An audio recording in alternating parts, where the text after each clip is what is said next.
Hey everyone, and welcome back to another video. In this video, I'm going to be going over the question, is the Typhur Dome 2 air fryer dishwasher safe? Now, this video is going to be particularly useful for individuals. Let's say that you have a Typhur Dome 2 air fryer and you're wondering if the basket and as well as the grill plate is dishwasher safe. How do you actually go ahead and decide that? Now, simply put, the Typhur Dome 2 air fryer, the grill basket, and as well as the grill plate, they're both dishwasher safe.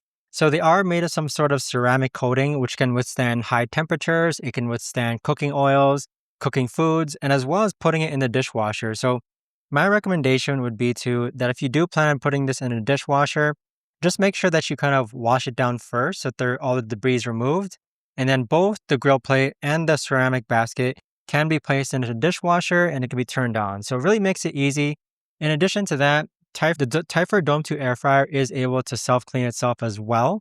So if you do have it connected to the app, this is a control or function that can only be done through the app. But there is a deep cleaning function once you connect your Typhur Dome 2 air fryer to your mobile device. But there you have it, guys. That right there is the best and easiest way that I know of to actually answer this question. If you guys know of a better or easier way to actually answer this, let me know in the comments down below. I would love to know. Thanks so much for watching, everyone, and I'll see you guys all in the next video.